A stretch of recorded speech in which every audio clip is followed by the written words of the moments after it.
We will be live in 5 seconds. Anything?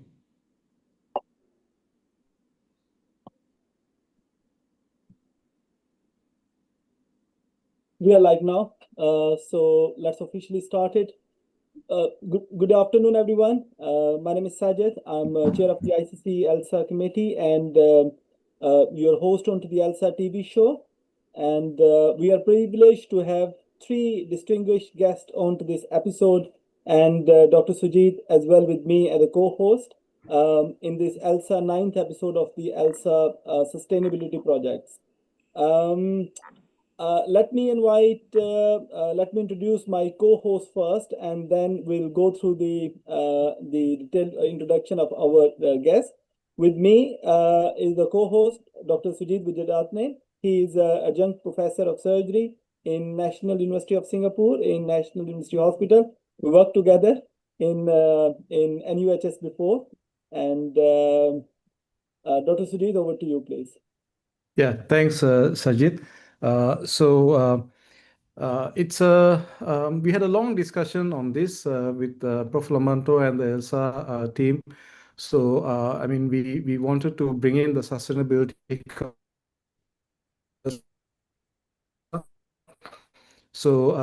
We are planning to we'll set up a sustainability committee in ELSA. So I think this is the first step of having a discussion to create awareness about sustainability. And we have three distinguished guests. Prof. Lomanto, of course, is not a guest. Maybe, Prof, can I invite you to introduce Prof. Eugene and Prof. Andrea? Sure. Thank you, Sujith, and thank you, Sajid, for organizing. Yes, as you say, I think as ELSA is the endoscopic laparoscopic surgeon of Asia Society. I think that being and seeing worldwide the trend of making hospital more sustainable, I think as a society, we don't want to really create nothing much, but we want to mainly create an awareness among all the Asians. All the Asian countries about the healthcare and the surgical community, about how to make our hospital, our OR more sustainable. For this, we invited two key people that they already have a great experience in that. First of all, I go by alphabetic order to avoid any mistake. I will introduce our good friend, Professor Eugene Liu. His background is anesthetist. He's still very active. He was previous head of anesthesia in the National University Hospital, but he also hold a position up to the CEO of the hospital. So he has a very good insight of how hospital works and what are the mechanisms within and the workflow of the hospital. And after quite a number of years, he stepped down and now is leading the sustainability group in our NUHS group that consists of about 3 hospitals. And not only this, but he also started a lot of initiative with saving about $1 million from waste and other sources. On the other side, we have Professor Andrea Pietrabissa from Pavia. He's not originally from Pavia. He was a previous past president of the endoscopic and laparoscopic surgeon of Europe, the EAES, and also was leading the committee together with the American Society, the SAGES, about green sustainability, green OR. So he was also involved in many initiatives, still leading in many initiatives about OR green. Thank you, Sajid and Sujith. Okay, thanks, Prof. I think, Sajid, first, shall we look into some of the definitions, because we would like to understand this. May I start with Prof. Andrea? Is that okay? Can I ask you, what do you really mean by sustainability, and what do you mean by this EESG framework? I mean, for some of the doctors, this may sound a bit confusing, or for some of us, it may be completely new. So we would like to know what these words really mean. Over to you, Prof. Thank you very much. Now, in the first place, I would like to say thank you for having me with you today. It's a true privilege to share some thoughts in this international setting. This is something we really need to start talking about sustainability and surgical practice. As you mentioned, EESG might not be familiar with most surgeons, and the acronym stays for economics, environmental, social, and governance. But the underlying concept is that when we talk about sustainability, we should not refer just to the environmental problem. That's just one part of the domains that are involved by the idea of sustainability. So anytime we introduce or we change or we mitigate the sustainability of an action, there's also an involvement of the social counterpart and the economic counterpart. So we have to take into account the reflections on this activity at the same time. If we, by an example, if we reduce the use of single-use devices, there is going to be an economic effect of this action, which will be in favor or at the opposite in the other direction. At the same time, we might impact socially our patients, the distribution of goods, and also the environmental component as far as waste management process. So considering sustainability as a separate topic would be a methodological mistake. Sustainability is environment, social justice, and economics. These three components have to be considered together.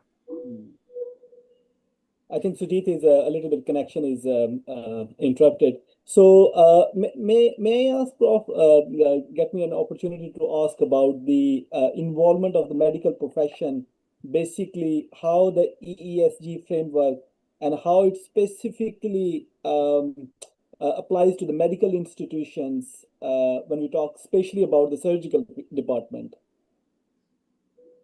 Again, hospitals are significant polluters around the world. If we would be able to cluster together every hospital in the world on Earth and make this cluster as a nation, as a new country, it would be the fourth most polluting country on Earth.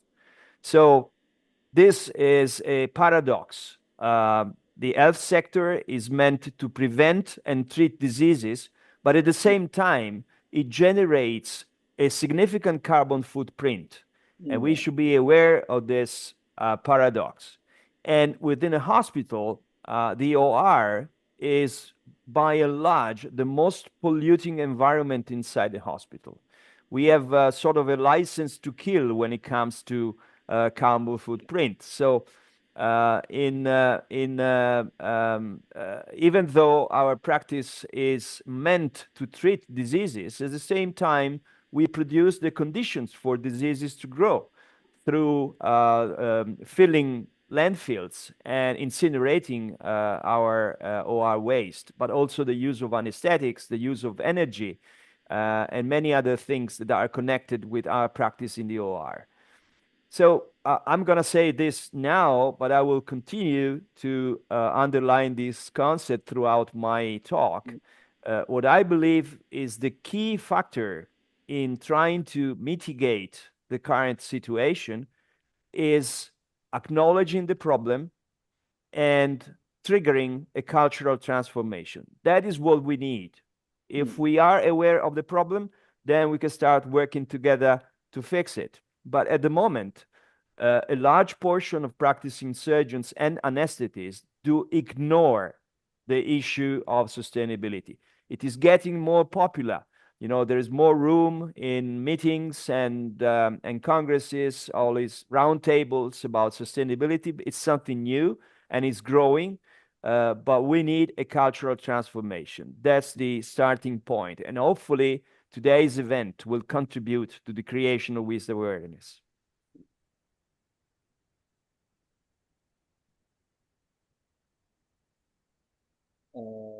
I think it's still interrupting.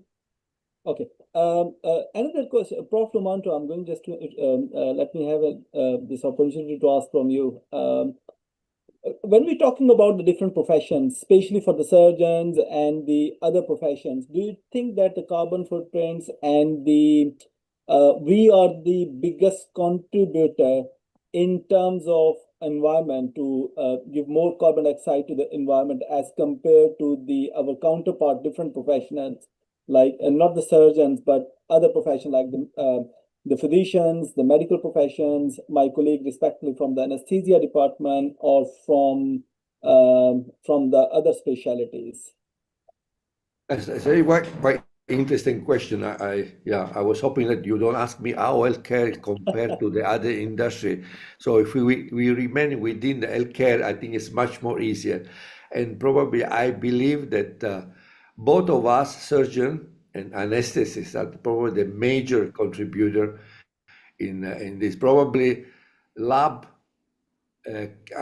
chemical lab, and the other, probably the third or fourth one in the ranking. I think Eugene Professor Davide may know better because from the hospital point of view, he has more data regarding experience. But I think probably if we look at ourselves, surgeon, we create a lot of refuse.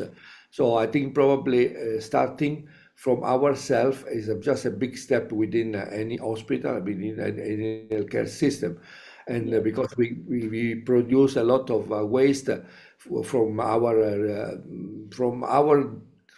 dress draping up to the finish any procedure, from the envelope of the suture to the most simple thing. There's no one surgery or many surgery, but today surgery become more technology related, and more technology come with more box and waste. I will ask a question from Prof. Eugene, but just before that, let me ask one short question from Prof. Andrea, just very brief one. What do you think is the biggest source in terms of being a surgeon we are contributing to the environment, and what is the biggest source which we can prevent to contribute to the sustainability? Well, I think the largest component from us as surgeons are the disposable items, the use of disposable items. And how to fix this problem or how to mitigate this problem, it's a huge question. And to address this, I will need more time than the few seconds you gave me. But let's start with packaging, for instance. Packaging can easily be recycled because they are free from biocontamination. But also, there's long issues pertaining to single-use items and the way we are using them today. No, thank you. Of course, it is. It always starts from myself. If I would say I'm going into the theater by wearing a face mask and the head cap. So my cap, I'm the leader in my hospital for the cap project, asking everyone to bring his own cap into the pocket so we can do it this way. So we are working as a team. So let me say what you just mentioned is a drop in the ocean, right? Exactly. But having said that, it creates awareness. So it's important because it triggers the cultural transformation that we need. It's not significant in terms of carbon footprint, but it creates mindset. Exactly. And I would say thank you here to Professor Lomanto as well. I received my package from Emma from ELSA when we go for the ELSA outreach program to go into the theater for the teaching and for the projects. And then now I have my own kit with my own hat and everything. So there is no need to ask everyone to give the provide and stuff. So I think that was started like 3 years ago. So my question to Prof. Eugene, thank you first of all being on board, and we're working as a team together, surgeons, anesthesia, paramedical staff, and everyone. So my question is, like in an operating room, there are a lot of things in terms of the gases, in terms of as Prof. Andrea mentioned about the packaging. What do you think, without compromising the safety of the patient, how we can move forward into the operation room setup. Well, firstly, I think thank you very much for having me on this ELSA event. It's a big honor to be able to come and share some thoughts with you on environmental sustainability. I think on your question, I think the first thing is that environmental sustainability is very aligned with patient safety. It's also very much aligned with financial sustainability, which Prof. Andrea raised just now. And preventing medical error, I think, is one of the first key steps in environment in sustainable care, because errors lead to a lot of downstream impact and much more care and recovery, and that all adds up. Yeah. So I think on that note, I'll make a pitch that things like timeout, surgical checklists, appropriate antibiotic usage, these are very, very much part of sustainable care. And if we get those right, I think that's an important first step in sustainable care. Yeah. But coming back to your problem, how can we operate? I think the first thing is to look at the operating room as a system, and where there's a focus. Yes, there's a focus on waste and single-use items, but also to look at how we use the OR itself. The energy that's involved in running the OR is huge. It's the biggest part of the hospital's energy bill. Looking at waste, Prof. Lomanto mentioned just now, but OTs in our OT in our hospital accounts for about 40% of the hospital waste, 40%. We are 5% of the floor area in the hospital, but 40% of the waste. So we generate a lot of waste every day in the OR. That's huge. That's huge. Yeah. So if I were to say 3 areas that we could start off with, that all hospitals could start off with to where you have a direct impact on environmental sustainability, I think the first is look at the energy and how we use it, and how we can reduce the HVAC or air conditioning systems when the operating room is not in use. There's no need to maintain the very high air change rates when the operating room is not in use. And there are now hospitals which build in recirculation systems, and that enables a lot of energy savings. I think the second area, it relates to what Prof. Andrea mentioned. We need to reduce the waste, and we need to relook at how we use single-use items, and whether there is an opportunity to build up a circular economy in healthcare and in the OR. The third area relates to my specialty, which is anesthesia. And actually, anesthesia gases are a big part of the OR's carbon footprint. Yeah. And there is a move to, firstly, stop the worst of it, which is desflurane. Use slightly cleaner gases like sevoflurane. But even better to move towards intravenous anesthesia with propofol. And that, in fact, has maybe 1% of the carbon footprint of desflurane anesthesia. So 3 areas, I think, that we could work on at all hospitals to very, very quickly work on as the first steps of greening their ORs. Yeah. Back to you, Prof. Yeah.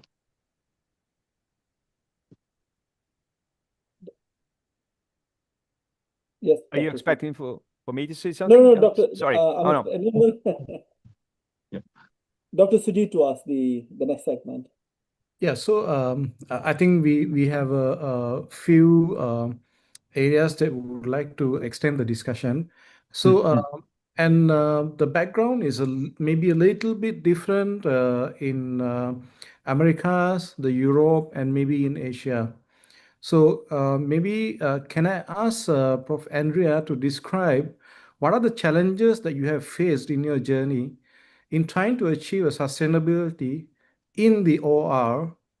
And how did you face them? And what were the most difficult things that you faced when it comes to changing behavior of these surgeons, anesthetists, OR staff? Yeah, thank you. Thank you for this crucial question. And as you pointed out, there are huge differences in terms of regulatory practice between the US, Europe, and probably Asia. And that is one fact. And we are also working and try to homogenize the regulatory topics about single-use devices. But if we look at the approach to sustainability in hospitals, I think there are basically 2 ways to go. The first one is top-down, which seems to be the case in Singapore. So the hospital executives realized that sustainability is an issue, and they decided in a top-down manner to involve practicing surgeons. So you have now a sustainable manager, who is Professor Liu, who is trying to arrange this problem at a hospital level, which is very good. It's the best way to approach the topic. But the second possibility, we are talking to practicing surgeons in places where probably there's not yet a CEO of sustainability. And so they could wait for years before something changes in their daily practice, if this will ever happen. Now, the second approach is bottom-up. So I'm a practicing surgeon, maybe I'm a young resident, and I feel there is a need for a change. What can I do to make a change in my hospital, in my OR? And the answer is create your own green team. Green team is a collaborative network, spontaneous collaborative network, which is made of anesthetists, surgeons, scrub nurses, clinical engineers, whoever is willing to join.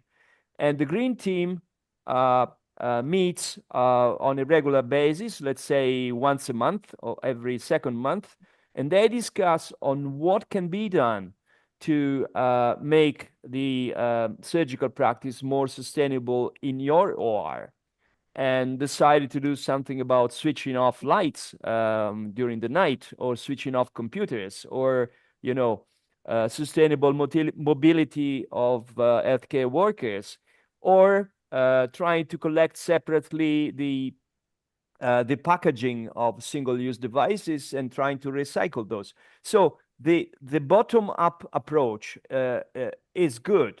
I mean, it's better the top-down, but if you do not have the top-down, still go for the bottom-up. That, again, creates awareness, creates engagement among the various partners of the healthcare system, from scrub nurses to surgeons. Sujith, could I add to what Prof. Andrea just said? Yes, Prof. I was going to ask your perspective next. Yes. Yeah. I think you need both top-down and bottom-up. I think the top-down is so that the environmental sustainability is not left to chance. So you do need a structure that sets it on the hospital agenda as a goal for the hospital as a whole to work towards sustainability. And also you need to put some enablers in place, and that includes, say, funding, as well as a small amount of manpower to actually drive the projects in sustainability. But most important, I think, is the ground-up ideas, because it's the ground staff, the clinicians, the nurses that actually know where the waste is. They know what's actually on or not on it, what lights are on at night and not on. And they're the ones that come up with the ideas. And I would say that it's often the areas that we might not think about as part of the mainstream hospital, but actually can make a significant amount of savings. So I'll just share an example. All hospitals have a mortuary. But it may not be the first place you think about to say work on greening the hospital. But in fact, the mortuaries have freezers, and just by rearranging how those freezers are used, you could actually turn off the unused ones, and that could save a significant amount of energy. And this was very much a ground-up idea. It was a new staff, a very junior new staff who came in, and within 2 months said, let's try this. And just from that, he's able to save the equivalent of a few apartments' use of energy, the equivalent of that. Yeah. So I think you do need both approaches, but the idea is to have both. But I take Prof. Andrea's point that if you don't, then we still need to have the ground teams to get going within the department. In the ideal world, you should have both. I'm with you totally, absolutely. Unfortunately, in many places, hospital executives do not have sustainability in their priority list. So either you do nothing, or you go the other way around, bottom up, and you create your own green team and try to engage with them in due time, which is what happened in my hospital, for instance. We didn't have any sensibility from the part of our executives. So we started with the green team, and they are now listening to us. We have twice a year an audit with the green team, and they would embrace proposals that the green teams come up with. That's absolutely true. I think in most of the hospitals, not in this part of the world, in rest of the world as well. Like when you talk about the sustainability and all these projects, the first thing would come, of course, the patient safety. But the second thing is, what is this idea? Like the sensitivity of this thing needs to be sensitized about this thing into the future. Like what exactly that mean is, without compromising the patient safety and how we can move forward without compromising and breaking, and we have to break the chains to move forward. Right. Can I say in the engagement with hospital executives is important to highlight the potential financial savings that comes from sustainable practice, because they're sensible to this topic. So if you let them know that lab colis can be done saving 1,000 euros for every procedure, if we think in a sustainable way how to replace sustainable with reusable instruments, they would follow. So we need to use this component of sustainability world in order to leverage on hospital executives. Absolutely agree. Can I just add something to what Prof. Andrea said? I think, and for those who are going to be taking this message to your executives, I think you could actually let them know that what we learned was that most sustainability measures that we put in actually save both money and carbon. So it's actually not just environmental sustainability, it actually helps your financial sustainability as well. Yeah, I think that's a great point. So that actually allows me to ask you the next question I wanted to ask you. So EESG, so environmental, economic, so where the social and governance comes into play within this framework? And what do you think is the most important factor? Is it change of mindset? Is that what you mean by social? Okay, governance in a broad way. Okay, is it really the executives giving us their support? Is that what you mean by governance? Can you, maybe both of you can explain on this, where the social and governance stands in this EESG framework? Eugene. Okay, so I think from the sustainability perspective, the S part I would look in terms of manpower and how often the having sustainable care actually also helps to reduce the burden in your staff. There might be a little bit more effort in packaging, but if we relook how we package our surgical sets, for instance, we could actually think about how to go from 6 sets for a knee replacement surgery to say 3 sets or 4 sets. And that actually also helps your staff, reduces the amount of workload. It's good for the well-being of the staff. And so I think environmental sustainability is actually also, if done correctly, also helps with manpower sustainability. I think on the governance side, I think the factor that having a structure in place, having funding in place, but also having the HR system in place to enable these changes in sustainability, where we recognize efforts from the staff and reward them if there's such a system of bonusing in your hospital. Yeah, I think that's important. But the other area I think governance is important is in procurement. So procurement is probably an area that your executives control quite closely. There will be tendering processes and criteria for procurement. So it's not just price, but quality. And I think where your governance, where your executives can make a big difference is to start requiring sustainability criteria in your procurement. So one of the things we learned was that from the UK NHS, for instance, they now have environmental criteria in their major procurements, and and this is nationwide across the UK, so they have a lot of buying power there. We're not in that advantageous situation in Singapore, certainly not in my hospital, but we're trying to do the same to send a message. And so for all our procurements above $1 million that require a tender, there are now procurement environmental criteria in procurement. So I think these are some perspectives on the ESG that can be applied specifically to environmental sustainability. Andrea? Well, absolutely right. Just on top of what you said, there's one maybe additional factor that needs to be addressed, and that is within the social area, the concept of social justice that has to do with sustainability at large. Let's make it as an example. Let's consider robotic surgery. Is robotic surgery sustainable? Well, it depends. On a global perspective, for instance, I think it would be very little sustainable because it's not a priority. If you look at the need of global surgery worldwide, there's no place for robotics.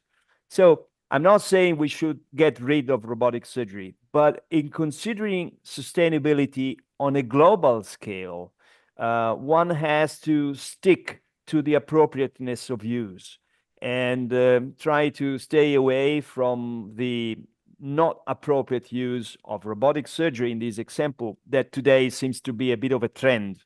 We are using this technology, very expensive, very unfair to the environment, in situations and settings where conventional laparoscopic surgery would not change the outcome for our patients. So let's think about that as well. Social justice.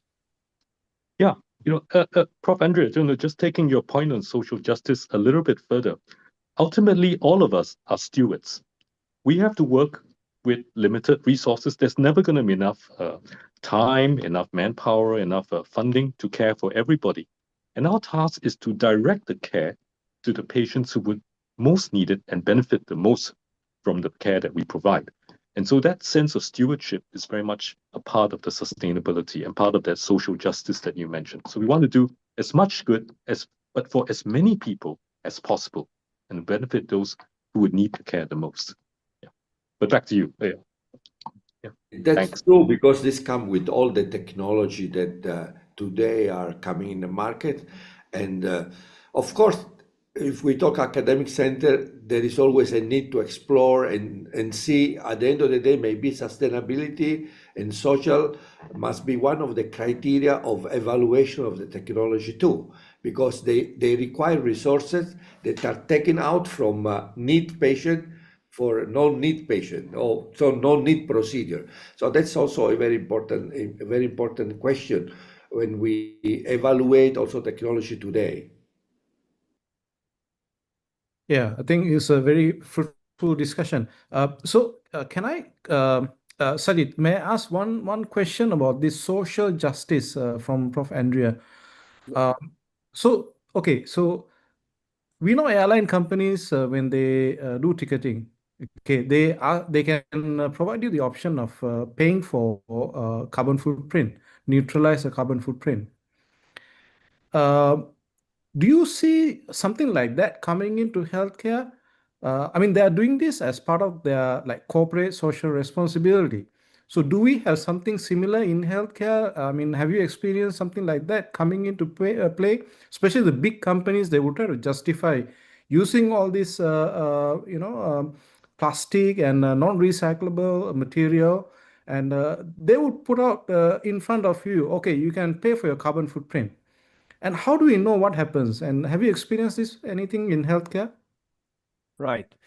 Now, companies, industry. What is the industry doing about sustainability? Of course, industry is driven by profit, and we cannot ask for something different from their side. But fortunately, also the attention to profit can be potentially good, in the sense that new generations of surgeons have more sensibility on the issue of sustainability, and they will be the customer of the years to come. So unless the big companies and the industry pay attention to a sustainable life cycle of their instruments, they might lose portion of the market. So that's why most companies do have within their organization, they have sectors dedicated to sustainability.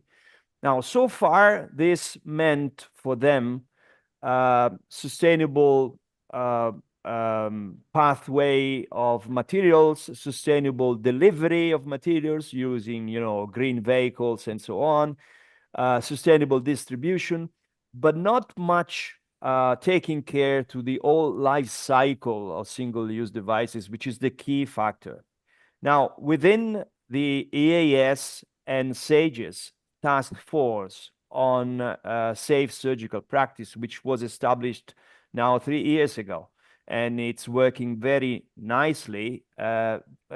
We have set a round table together with many big players in the single-use device market. And there's a very strong attention they are having on this topic. And many are now considering different ways to drive a more sustainable behavior of these companies that goes from regenerating used devices to recycling used devices, to use different type of materials within the used devices, like compostable plastics, for instance, and the packaging system, trying to make them uniform and easily recyclable. Now, there's a lack of regulations. Again, I said this before, there's a lack of regulations, and we are putting pressure on the European community at the same time to issue new regulations that will make it easier for companies not just to produce, but also to control the life cycle of every instrument and single-use device. It's a long way to go.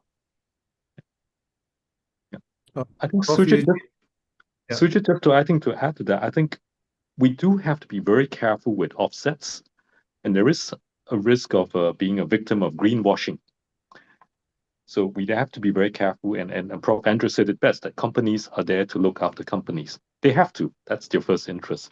But I think societies like ELSA can drive change by setting new standards, new requirements, and surgeons and the clinicians can then drive the correct procurement decisions so that we insist on greener whole life cycles of products. Yeah. So there must be the business models cannot be just based on volume, and the more that you buy, the more that they earn. It has to be changed to a more greener and more sustainable model where it might be provision of a service rather than just having a constant stream of single-use devices. So that's some thoughts for you. Yeah. Now, when you go to a grocery store and buy a can of yogurt, there's a label that states nutritional facts, and you had the amount of sugar, the amount of carbohydrates, and whatever, right? Yeah. So in the future, we might have this kind of label on single-use devices that lets you know how much greenhouse gases is connected with the production, the distribution, and the disposal of that device. And therefore, when there is a tender and you need to buy a new system, your decision should be based on quality, cost, and carbon footprint. So we need to incorporate this element in our decision-making process. And it has to be under regulation issues by the authorities. So European Union for us and other authorities for you. This will come in due time. I'm sure it will come. And we are simply trying to facilitate the transition from where we are now to where we'll hopefully be in the future. Yeah. I think there is a very important thing. There is a couple of, at least two attitudes from the big corporate, because on one side, we notice that they are trying to change the packaging and try to use a simple packaging for when it's possible, because some instruments, when they travel, they ship, they require more rigid packaging. Other companies try to, in a sense, escape, or just, to just say, pay for the carbon footprint. They become a big business today. There are few multinational, what they buy big piece of land in Kalimantan, in Borneo, in remote area, and they sell this about 3 hectares, 4 hectares to the big corporate to offset the carbon footprint. And this is a huge business today. Most of the people are investing in getting land, especially Indonesia, Malaysia, getting big piece of land and sell to big corporate to offset the carbon footprint. This is a shortcut towards putting themselves as a sustainable company. This is something that also we need to look after. But I believe that I think, as Eugene say and Andrea is doing, I think probably society in a small scale, I think, can create awareness and can make also the company aware that the process is changing, the things are changing, and we, as a surgeon, we want to be, or an SSC, we want to be more green or more sustainable. We want to create a more environment. I think that's also important. That's true. That's true. I would go with the next question with Prof. Andrea and Prof. Lomanto. Just a common question. I would like to ask from both of you. When we talk about mostly we are talking about the operation theater, but we have at the same time the social responsibilities. We have the hospitality team working and providing the disposable items into the theater, not into the theater, into the coffee rooms, cup, mugs, and plates for our breakfast, lunch, and dinner, being like the hospitality provision. So we have the social responsibility on this act, and then at the same time, when we go into the theater, we ask for the reusable items. But at the same time, we are exactly in next 1 hour, we are using the disposable items. I've seen working into the different industries.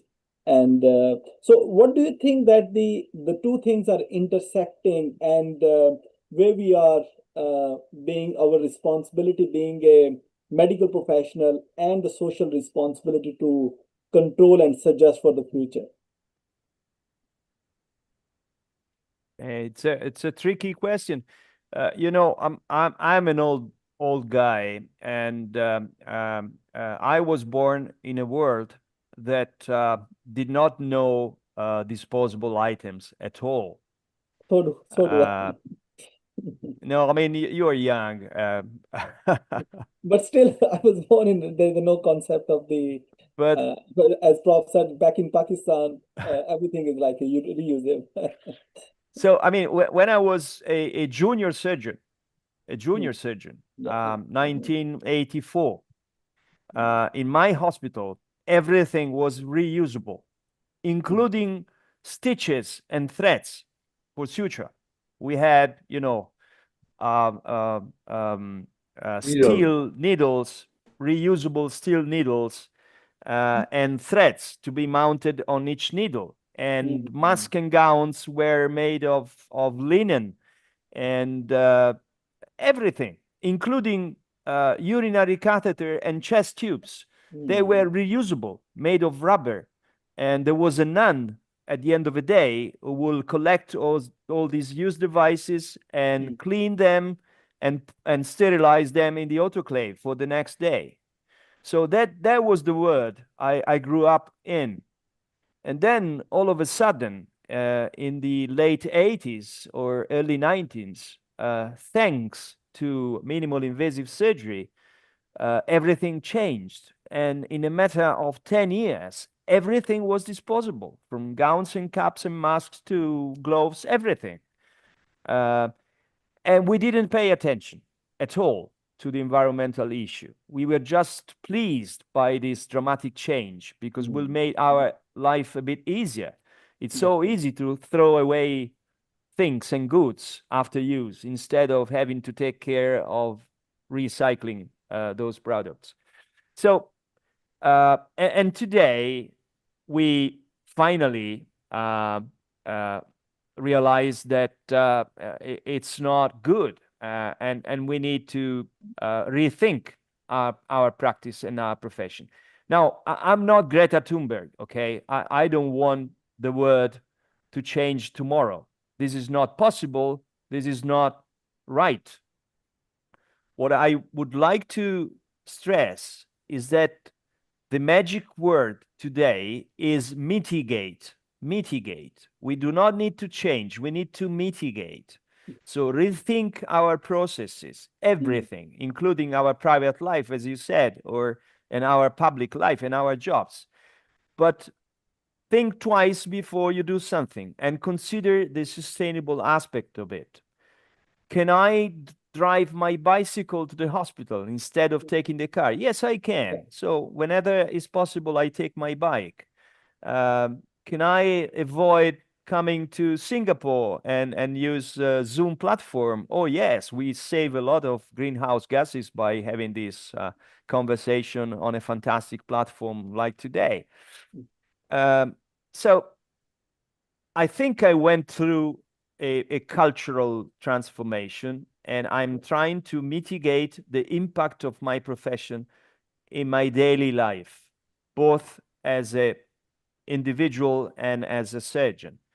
And we need to grow the new generation of surgeons in this idea of respect for the environment and for future generations. That's the topic. It's a cultural transformation.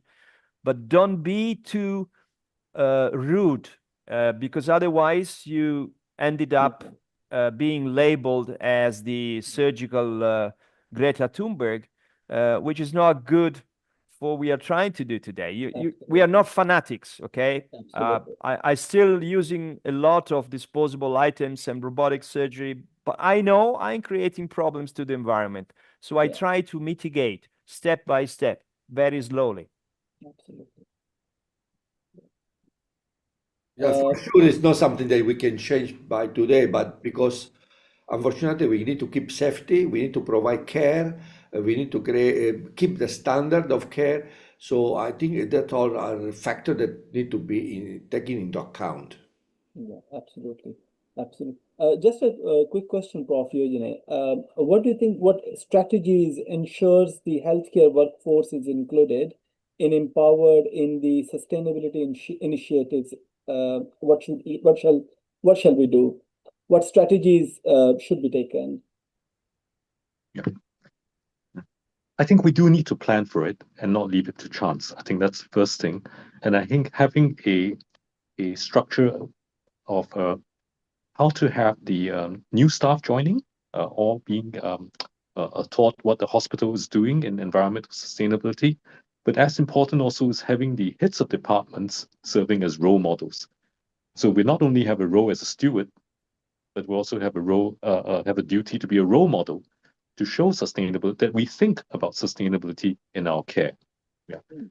I think one of the lessons we learned was that every change takes a huge amount of engagement and education. I think you cannot underestimate the amount of work that's needed to talk to staff, often one-to-one, to drive change. So say reducing desflurane usage or reducing nitrous oxide usage.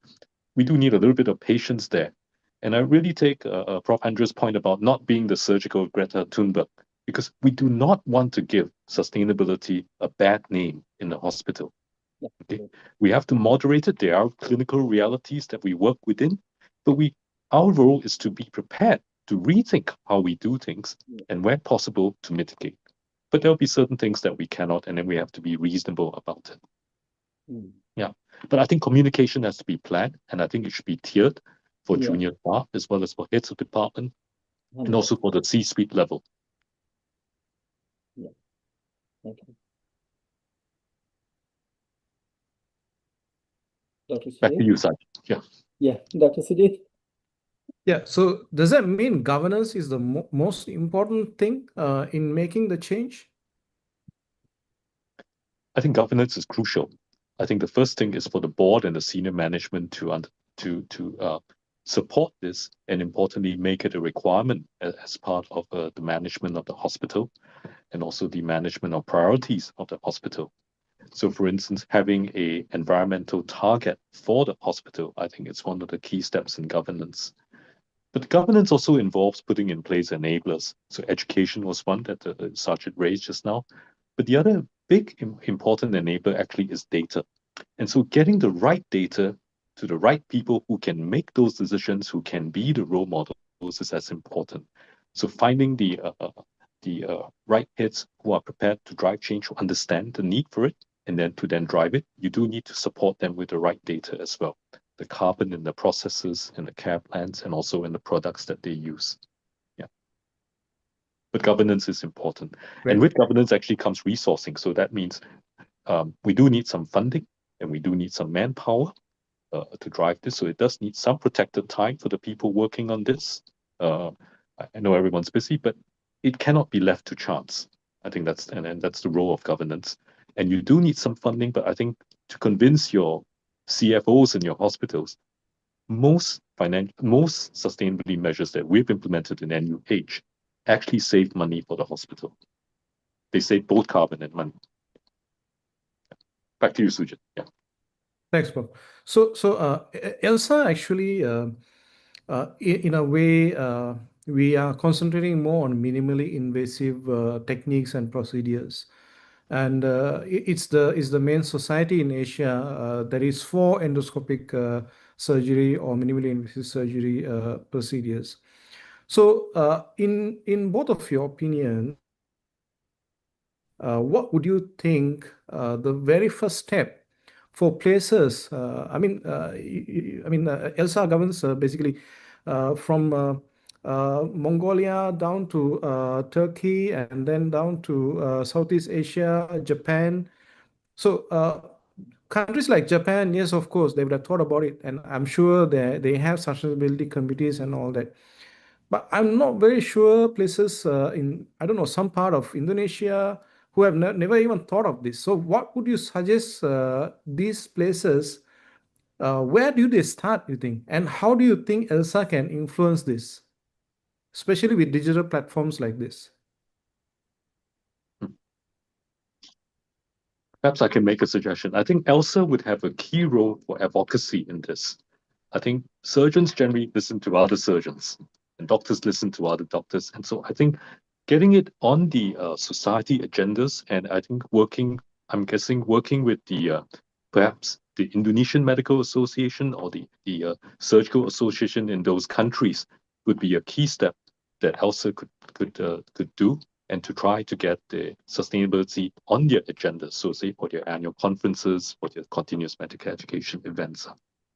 I think that would be a key step. I think the second thing that I think ELSA could help with this, especially with the countries that are perhaps not as advanced as Japan in this, is that you could set reasonable standards and reasonable requirements that countries which are on the lower end of the economic scale could also achieve sustainable practices. Yeah, so these have to be reasonable and tailored for that country's situation. So I think ELSA would have a key role in this, because you represent a wide range of countries. Yeah. Let me say something. Because I do a lot of traveling in mostly the developing countries. At the end of the day, if you look at them, they are the most sustainable one. Why? Because we use a lot of clip, and they do a lot of suturing. So they save a lot of money. They don't have paper cap, but they use always still use drape. Okay, on the other side, safety is questionable. But if you look at those countries, probably we can also learn from them and push more the surgeon from, for example, I say Japan, where they use more disposable to use less disposable, more reusable. So on this, of course, those people also recycle instruments that are more single use, and the sterilization is not there appropriate. So there is a lot of issues. But there are a lot of things that actually in a developing country can be adopted or can make an example to be also more sustainable. We can, so for example, myself and Sujith knew we use much less clip because we use more suturing. That is enhance your skill, but also reduce the use of plastic, for example, small things. Andrea, will you do something? Yeah. Just one suggestion. Yeah. Now, sustainability is a global challenge, and there's no special address from US, from Europe or Asia that will different. So a global challenge demands a global response, united the community of surgeons. So my suggestion is why ELSA does not join the existing task force of SAGES and the EAES on this topic, and let's perhaps change the name and call this global task force on sustainability surgical practice. They have been working now for 3 years in a very good way, producing a few papers, and very close to be able to issue recommendation and guidelines for practicing surgeons that can be picked up by everybody on Earth.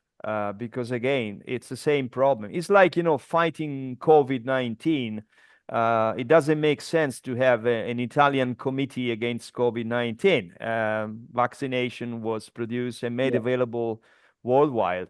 And to some extent, sustainability is the same category of problem, global challenge.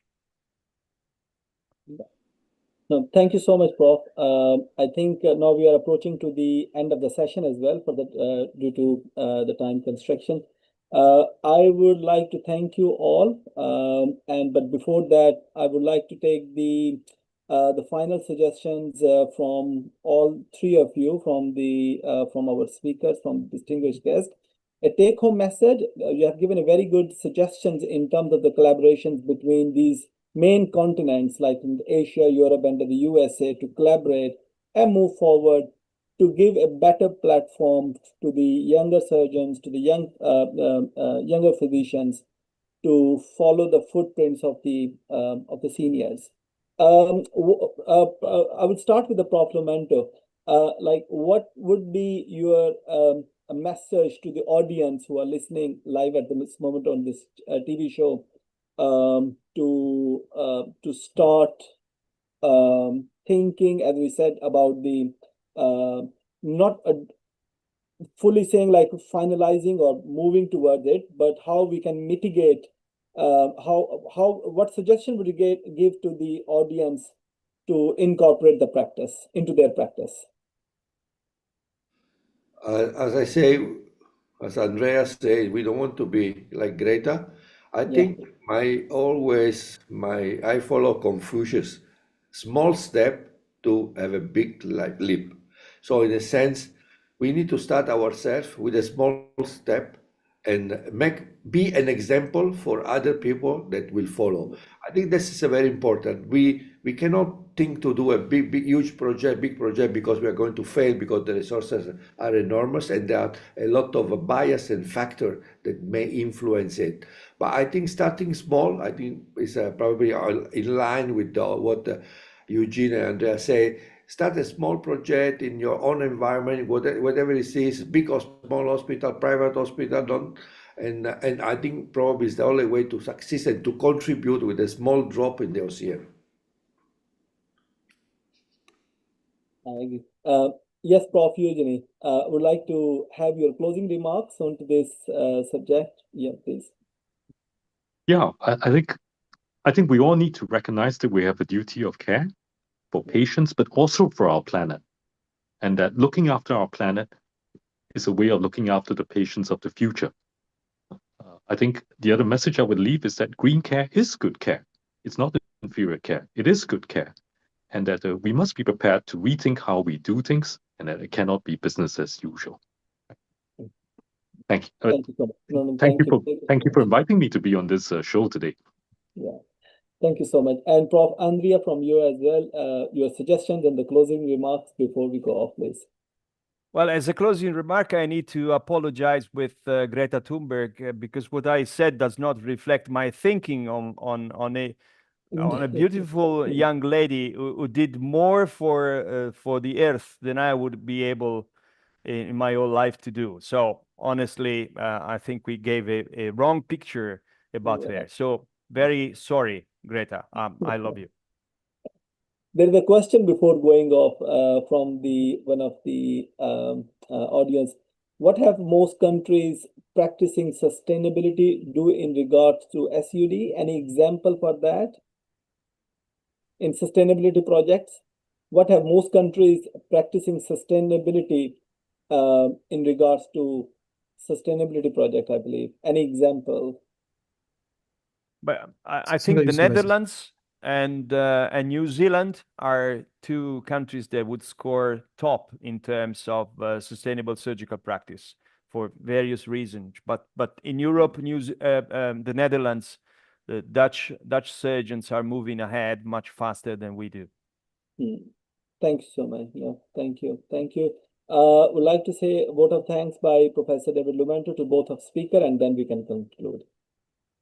Okay, thank you. I think it's a big step about advocacy and awareness. I think ELSA will continue, and we'll be happy to contribute, Andrea, to any initiative and be part of the EAES agency. We always work together. we are very keen to dedicate time to this one, and because of course to reproduce and replicate things that are already done. This is no word, because I think it's more important to focus on project than on the guideline. And I need to, of course, thanks also Professor Eugene Liu as an example in our hospital. I think I was amazed when he shared the data. I was impressed. As a surgeon in NUHS, I was not really aware of exactly what's going on. And I think they are doing a fantastic job. Andrea, I think you understand also the approach that they use, and that is very important. And if you look at the number, actually didn't present the number, but the number in terms of financial savings are impressive.